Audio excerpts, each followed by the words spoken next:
The night I left, I made sure the kitchen was spotless. That might sound strange to you. Most people, when they finally walk away from something that's been breaking them slowly for years, leave in a storm. Doors slam, words get said that can't be unsaid, things fall off shelves. But I didn't do any of that. I wiped down the counters, I washed the last dish in the sink, I folded my apron, the one my mother had given me as a joke gift 3 Christmases ago, embroidered with the words Kitchen Queen, and I placed it in the center of the counter where she would be sure to see it. Then I picked up my one bag, walked through the front door, and didn't look back. My name is Laura Reeves. I was 27 years old on the night I left. I worked as a dietary aide at Elmwood General Hospital in Naperville, Illinois, the person who made sure sick strangers got warm food and a kind word 3 times a day. I was good at my job. I was patient, I was thorough, I showed up even when I was tired, even when my feet hurt, even when no one said thank you. I had a lot of practice at that last part. People sometimes ask me what finally pushed me over the edge. They expect me to describe a dramatic confrontation, a screaming match, some final, unforgivable thing that was said. And there was a moment, I'll get to it, but honestly, it wasn't the loudest moment that broke me. It was the quietest one. It was my mother's face on the evening of December 23rd. The way she looked at me across the kitchen counter, a small smile curling at the corner of her mouth, and said, almost casually, "Oh, by the way, Sienna's friends are joining us for Christmas. All 6 of them, so you'll want to plan accordingly." Not a question, never a question. And I stood there holding a wooden spoon, nodding slowly, and I smiled back. I don't know where the smile came from, some deep, exhausted muscle memory, I think, the automatic performance of a woman who had spent her entire life making other people comfortable at the direct expense of herself. But something happened behind that smile. Something shifted, like a key turning in a lock that had been rusted shut for years. I didn't say anything that night. I just kept cooking. I let her walk back to the living room. I listened to the sound of the television coming on, the sound of my father settling into his chair, the sound of my sister laughing at something on her phone, and I made a decision. Before we dive into how I set myself free, please take a moment to like and subscribe, but only if this story speaks to you. And where are you watching from? Drop your city in the comments below. Now let me take you back to where it all began. I want to be careful here because it would be easy and dishonest to tell you that my childhood was purely dark. It wasn't. There were good years, or at least years that felt good enough that I didn't know to question them. I grew up in a colonial house on Birchwood Drive in Naperville. White shutters, a big oak tree in the front yard that dropped acorns every fall. My mother, Diane, kept the house looking beautiful, the kind of beautiful that exists entirely on the surface, curated for neighbors and holiday cards and the occasional dinner party where she laughed the loudest and my father, Roger, smiled his comfortable, checked-out smile, and everything looked like a life well lived. And as a little girl, I wanted nothing more than to be part of that picture. I was the oldest by 4 years. Sienna came along when I was almost 5, and I remember being so excited. I had asked my parents for a baby sister specifically, the way other kids ask for puppies. I used to sit beside my mother on the bed during those last slow weeks of her pregnancy and put my small hand on her stomach and wait. When Sienna finally arrived, I remember holding her in the hospital, this impossibly small, warm weight in my arms, and thinking with complete seriousness, I will always protect her. I meant it. I meant it for a long time. The early years had their sweetness. My mother taught me to bake when I was 6. We made snickerdoodles on Saturday mornings, the 2 of us in the kitchen with flour on our hands, and she would let me press my thumbprint into each cookie before it went in the oven. She called them Laura's cookies. I remember thinking that was the best thing anyone had ever named anything. I held on to that version of her for a long time, longer than I should have. My father was present in the physical sense. He worked in insurance, came home at 6:15 reliably as a train schedule, ate whatever was on the table, watched the news, and went to bed. He was not an unkind man. He was something harder to describe than unkind. He was absent while present, a man who had decided long before I was born that his job was to provide, and everything else was someone else's territory. He never raised his voice at me. He also never really looked at me. There's a particular loneliness in that, growing up, being in the same room as someone every day and never quite registering as real to them. But he was my dad, so I loved him with the uncomplicated loyalty that children extend to the people they depend on. The clearest memory I have of feeling genuinely seen in that house was a Thanksgiving when I was 9 years old. My mother had come down with a bad flu 2 days before the holiday, and in a panic, she'd already invited her sister and brother-in-law and their 3 kids. She turned to me and said, "Laura, I need you to help." And I did. I stood on a step stool and peeled potatoes. I stirred the cranberry sauce when she told me to. I set the table with the good china, carefully, the way she'd shown me. When the family arrived and sat down to a meal that was mostly functional and entirely made possible by a 9-year-old, my mother looked across the table and said, "Laura saved the day." I remember the warmth of that, the fullness of it. Laura saved the day. I built a whole identity around that feeling without realizing it.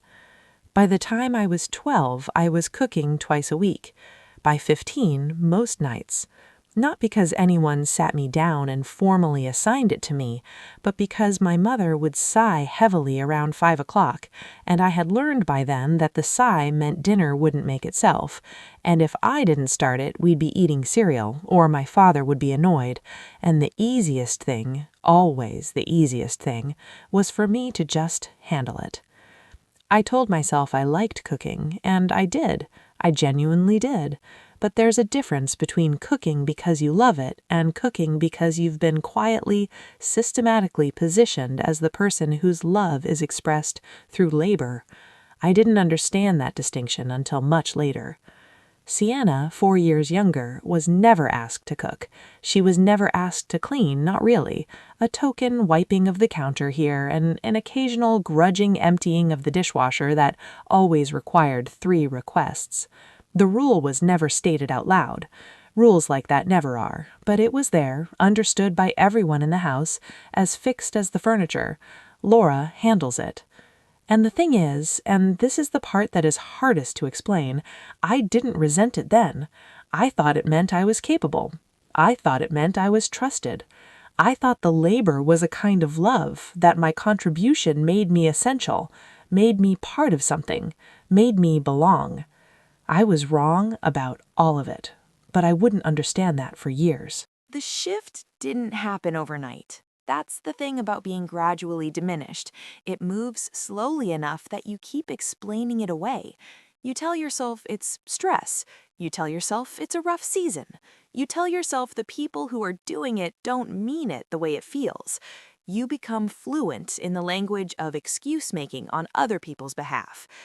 I graduated high school and enrolled in a nutrition program at the community college 20 minutes away. My mother thought it was practical. She didn't say, "I'm proud of you." She said, "At least it's something useful." I wrote that off as her way of being encouraging. I was 18. I was still translating her. I got my certification, started at Elmwood General at 20, and within a year I had settled into a routine that, looking back, was quietly suffocating. Work 4 days a week, come home, cook, clean, sleep, repeat. I was living at home still. Rent in the suburbs had gotten brutal, and my salary was modest, and my parents never suggested I pay anything, which I took as generosity but was really just the continuation of a transaction they found convenient.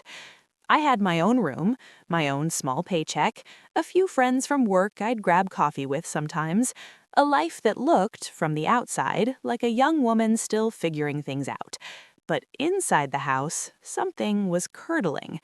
It started with comments that had just enough plausible deniability to make me question my own reaction.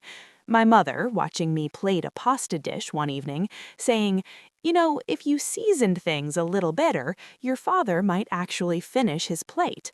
My father, eating in silence, then standing up and saying to no one in particular, "Bit bland tonight," before carrying his dish to the sink, not rinsing it, just leaving it there for me to deal with. Sienna, by this point 22 and working part-time at a boutique downtown, had developed a talent for filling the house with her social life. Her friends came over the way weather comes in, sudden, voluminous, leaving a residue. They'd eat whatever was in the refrigerator without asking. They'd leave glasses on the coffee table. They'd take up all the bathrooms for an hour at a time. And my mother, who had never tolerated a single dish left in my childhood sink, would laugh it off, charmed by the chaos of her younger daughter's easy social life.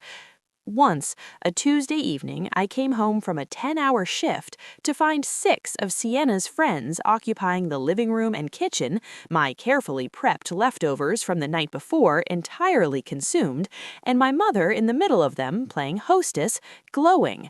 When I walked through the door, she looked up and said brightly, "Oh good, Laura's home. She's an amazing cook. Laura, what do you think you could throw together for everyone?" I looked at her for a moment. "I just finished a 10-hour shift," I said, calmly, factually. "I know, honey, but there are people here."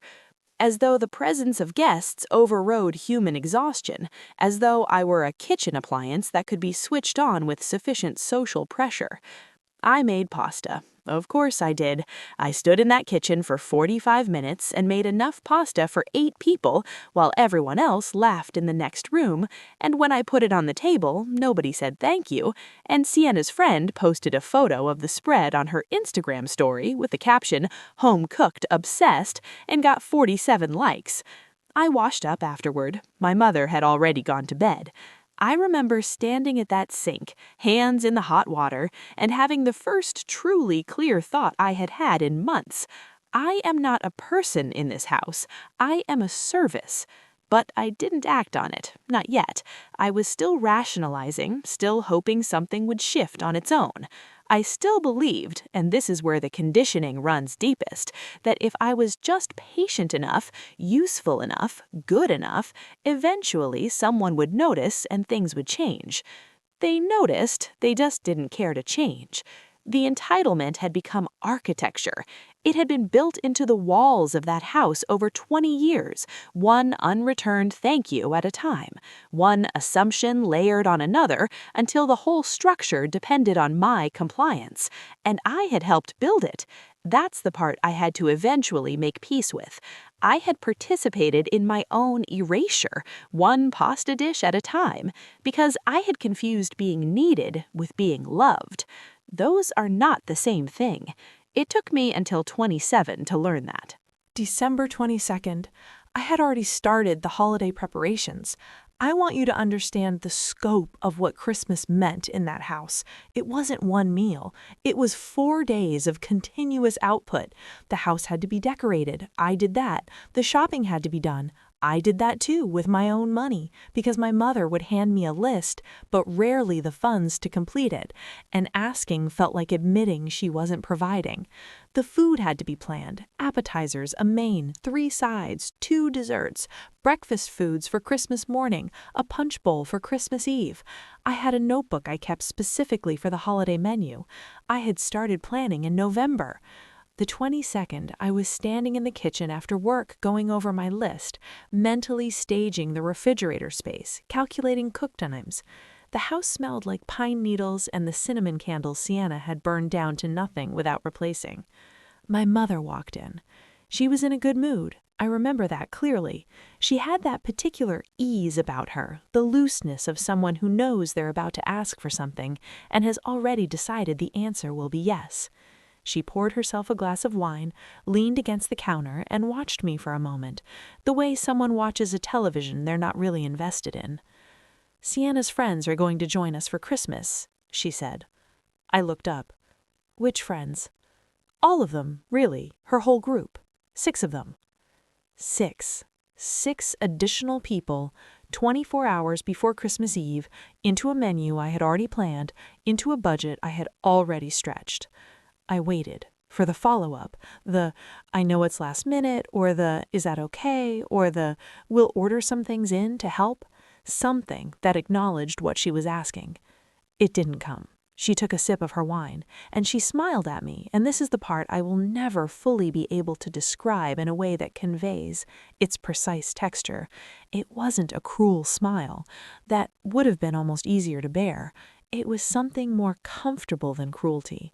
It was a smile of total, settled certainty, the smile of a woman who has never once in 27 years had reason to doubt that the person standing in front of her would figure it out. "So, you'll want to plan accordingly," she said, and walked back to the living room. I stood there holding my notebook. I could hear the television. I could hear Sienna upstairs on a call, laughing. I could hear my father opening the refrigerator, assessing its contents, closing it again. And something happened in me that I don't have a perfect word for. It wasn't rage. It was quieter than rage. It was more like recognition, like a fog lifting, like finally seeing a room I'd been living in for years in full, clear light and understanding all at once exactly what it was and exactly what I was in it. I set the notebook down. I smiled. I don't know why I smiled. Some reflex of composure, some last automatic performance. But I smiled and I said, "Sure, Mom," and she was already gone. That night, after they'd all gone to bed, I sat at the kitchen table with my laptop. I looked at flights. I had $1,847 in my savings account, money I'd accumulated slowly, carefully, the way you save when you're not sure what you're saving for, but something in you knows you'll need it. I found a flight, departing O'Hare at 6:45 Christmas Eve morning, one way, Bali. I booked it before I could think myself out of it. Then I did something I hadn't planned but which felt immediately completely right. I opened my laptop to a catering company I'd used once for a hospital event, and I ordered a full Christmas meal: turkey, sides, desserts, Christmas morning pastries, enough for 10 people, scheduled for delivery at noon on Christmas Day. I paid for it with my credit card. $340 I did not particularly have. It was the most intentional money I had ever spent. I spent the next 2 hours writing a letter, long and honest and entirely without anger. That part surprised me. I thought I'd be writing from a place of fury. Instead, I was writing from a place of bone-deep clarity. I told them everything I had calculated in that kitchen over the years, every Christmas I had planned alone, every grocery list funded from my own modest paycheck, every dinner made after a 10-hour shift for guests who never asked my name. I wasn't asking for an apology. I was just making the invisible visible, putting it in writing, naming it. At the very bottom, I wrote, "The catering company's number is on the back. I've already paid for delivery. You won't go hungry. You just won't have me." I folded the letter, slipped it into an envelope, and held it up with the little Christmas tree magnet on the refrigerator door, right at eye level, impossible to miss.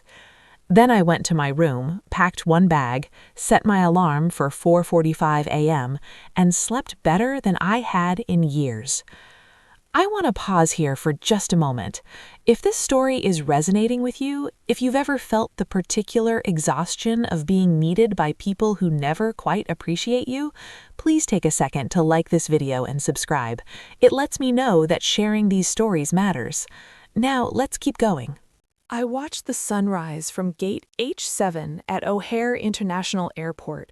I had a coffee, one I bought from myself, for myself, with no calculation of what anyone else needed, and I sat at the window and watched the sky go from charcoal to gray to the particular washed-out pink of a Midwestern winter morning, and I felt something I hadn't felt in so long I'd forgotten the name for it. Still.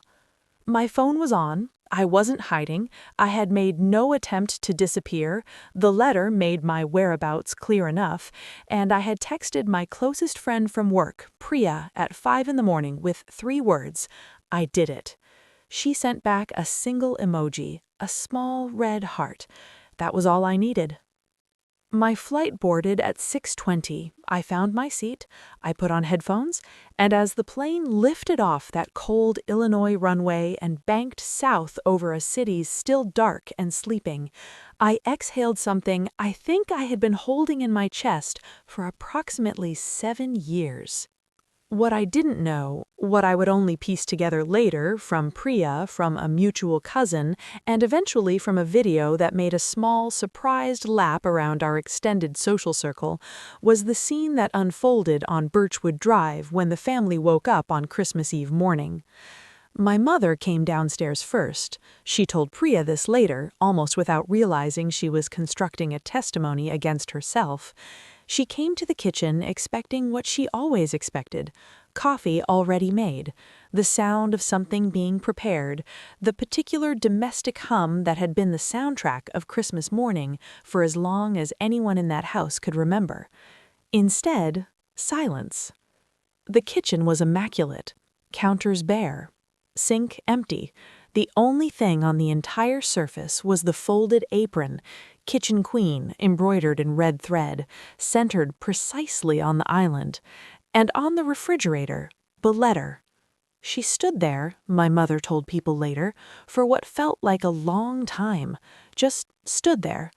Then she called up the stairs for my father, and he came down in his robe, and she pointed at the refrigerator, and he read the outside of the envelope and said, "Where is she?" And my mother, for what I'm told was one of the only times in recent memory, had no answer. Sienna's 6 friends arrived at 11 in the morning, rolling in with overnight bags and the easy entitlement of people who have been made to feel welcome in other people's homes, without ever asking if they should be. They found a family standing in a kitchen with nothing in it, holding an unopened letter, not quite knowing what to do with their own hands. One of Sienna's friends, a girl named Becca, whom I had fed at least 9 times without her ever learning my name, pulled out her phone and filmed a short video of the empty kitchen. She posted it to her story with the caption, "Christmas at the Reeves house? Where is everything?" That video made it to 17 people in our social circle before Sienna saw it and panicked and sent an urgent text asking her to take it down. Becca took it down. But 17 people had already seen it. And 17 people, as it turns out, is enough. My mother opened the letter that afternoon. I don't know exactly what her face did when she read it. I was somewhere over the Pacific by then, half asleep, the hum of the cabin like a lullaby. But my cousin, Renata, who had heard through the extended family grapevine that something had happened, called my aunt, who called my mother, and reported back to me weeks later that my mother had gone very quiet after reading it. The kind of quiet, Renata said, that is different from ordinary quiet. The kind that means something has landed. The catering company arrived at noon with enough food for 10 people: turkey, roasted vegetables, stuffing, cranberry sauce, dinner rolls, 2 pies, Christmas morning pastries in a separate insulated bag. My mother reportedly tipped the driver. I don't know why that detail struck me when I heard it. I think because tipping the catering delivery driver was the first genuinely gracious thing I'd heard about her doing in years. And she'd done it for a stranger. Sienna texted me 4 times Christmas Day. The first 3 were variations of, "Laura, what is going on?" and "This is really not okay," and "Mom is really upset." I read all of them at a cafe in Kangoo, a small bowl of fruit in front of me, the sound of a rooster somewhere outside, warm air moving through open slats in the wall. The 4th text said, "I hope you're okay." That one I saved. My father did not text. This did not surprise me. He would process whatever had happened in the particular sealed chamber of himself where all feelings went to be quietly managed and never spoken of. I had his number, he had mine. We were in a stalemate of silence that was, in its own way, achingly familiar. The hardest days weren't the ones immediately after. The hardest were the quiet, ambiguous middle days, the days when I sat with what I'd done and asked myself whether it was brave or selfish, or both. Whether the people I'd left to a catered Christmas in an empty kitchen had deserved it, or whether I had miscalculated the whole thing. Whether the woman who had taught me to press my thumbprint into snickerdoodle cookies on Saturday mornings was the same woman who had smirked at me across a counter and said, "Plan accordingly," or whether she was both, and I had to find a way to hold that complexity. I spent a lot of time that first week just sitting still, watching the rice paddies move in the wind, drinking coffee I didn't make for anyone but myself, sleeping without setting an alarm. In the space of that stillness, something unexpected happened. I started to hear my own thoughts clearly, maybe for the first time since I was 9 years old. Not thoughts about dinner or logistics or who needed what, just me, Laura, 27, present, breathing.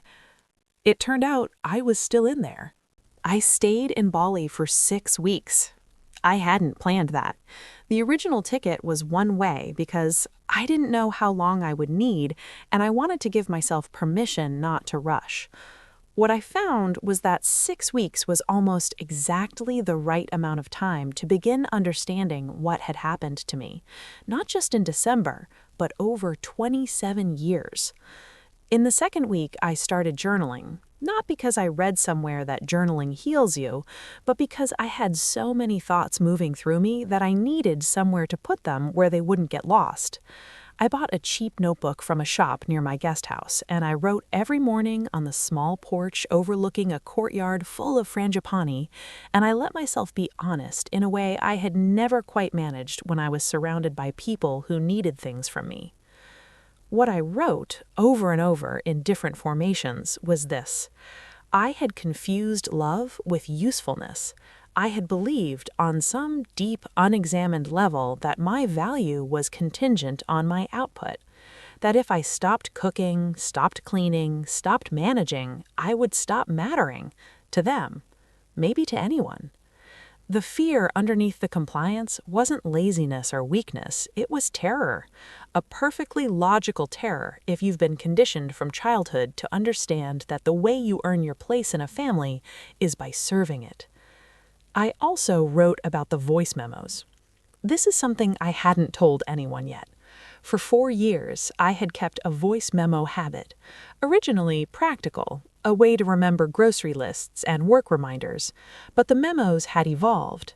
I would record small notes to myself during the day, observations, things I needed to process, and over time those memos had become something like a private diary in audio form. I had never deleted them. There were hundreds of them. When I sat in Bali with my phone and actually listened back, I heard things I had half forgotten. My mother's voice carrying from the next room, clearly audible through the kitchen, making a comment about my cooking to a guest at a dinner party. My father's flat, bland tonight. Sienna's easy, unthinking, "Laura will handle it," in at least a dozen different contexts. And my own voice, low and steady, recording a grocery list in the aftermath of each of these moments, going on with the task at hand. Listening to those recordings, I heard something I hadn't been able to see while I was living it.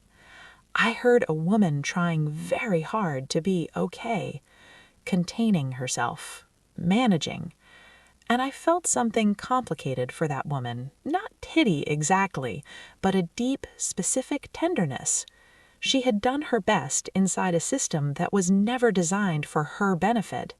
She had fed people who couldn't be bothered to thank her, and she had done it with actual skill and genuine care. And none of that was her weakness. It was her strength. It had just been aimed in the wrong direction for a very long time. In the third week, I started cooking again. For myself, this time. I'd wander the morning market near my guest house and buy whatever looked interesting. Jackfruit, fresh turmeric, a fish I didn't know the name of. And I'd come back and experiment without a recipe, without a timeline, without anyone waiting at a table.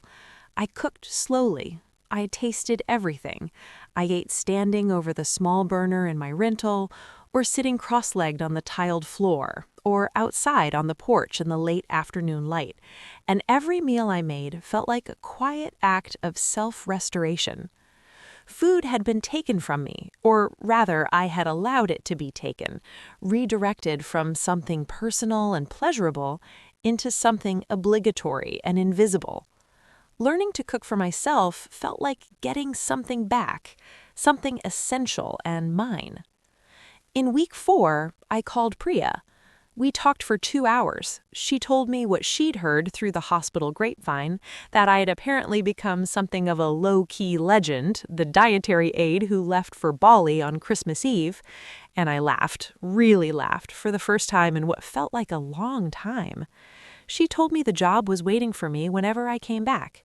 She also said carefully, the way only a real friend can say something careful, "Have you thought about talking to someone, like a professional someone?" I had, actually. I'd already found a therapist in Canggu who worked with expats and travelers, a calm woman named Dr. Wyan who had a small office overlooking a garden and who listened to me for 50 minutes without once suggesting that I should have handled things differently. What she said in our second session was this: "It sounds like you spent a long time taking care of people who didn't know how to take care of you. That's not a character flaw, that's an injury. And injuries can heal." I wrote that down.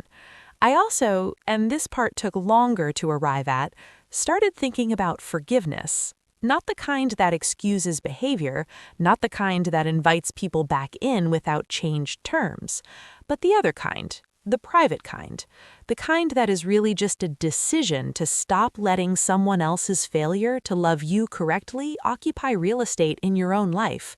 That kind of forgiveness is not for them. It is entirely, stubbornly for you. I wasn't there yet, not in week 4, not in week 6, but I could see it somewhere in the distance, the way you can see a city on the horizon long before you arrive in it. I booked my return flight on January 28th, one way, back to Chicago. The night before I left, I cooked a full meal in my little guest house kitchen. Nothing elaborate, just rice, a vegetable curry, a fried egg on top. I set it out on the small table on the porch, lit a candle stub I found in the kitchen drawer, and ate by myself in the warm dark while geckos called from somewhere in the eaves overhead. I thought about the apron on the counter, the letter on the refrigerator, the empty kitchen that had said everything I had never been able to say out loud. I thought, I did that. I made that decision, and I lived it, and I survived it, and I'm still here.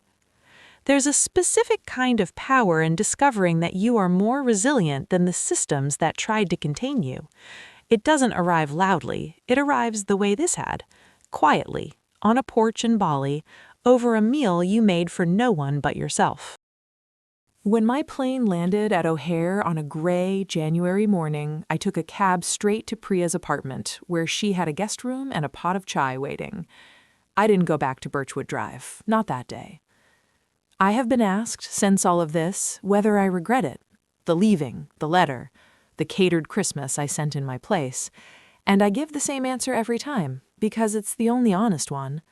I regret the 27 years. I don't regret the exit. Things are different now. I have a small apartment 3 miles from the hospital, my own space. First time I've had that. I pay my own rent, eat what I want for dinner, cook when I feel like it and order in when I don't, and come home to silence that belongs to me. My mother and I have spoken several times.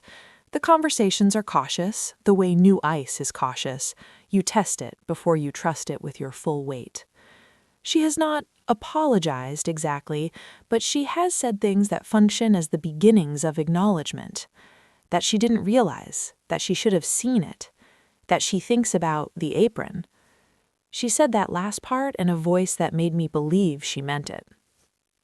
I don't know what the future looks like with my family. I don't think anyone can know that from this distance. What I know is that the terms have changed.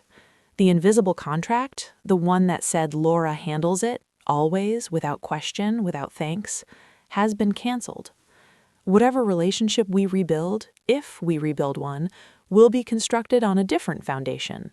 Equity, reciprocity, the revolutionary idea that I'm a person first and a daughter second. My father sent me a text in February. 4 words, "Hope you're doing well." I wrote back, "I really am."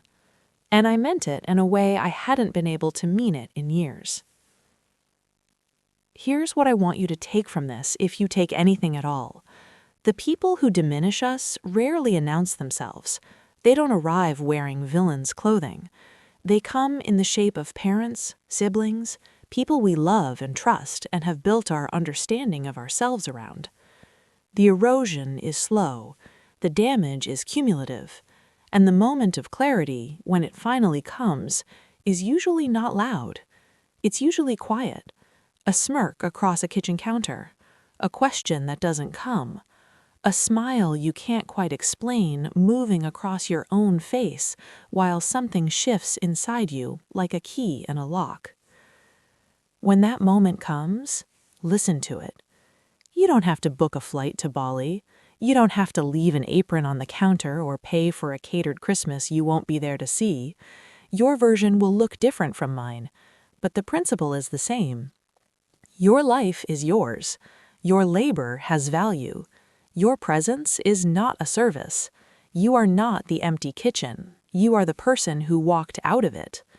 And wherever you walked to, I hope the food is good. I hope someone else made it. I hope you ate it slowly, tasting everything, in the particular warm silence of a life that finally, fully belongs to you. This was another story from Revenge Room, where we turn pain into purpose and betrayal into balance. If this story stayed with you, please subscribe and come back for the next one. And before you go, I'd love to know, have you ever had a moment where you finally stopped performing for people who never truly saw you? What did that moment look like? Tell me in the comments. I read every single one. She didn't burn the house down. She just stopped holding it up.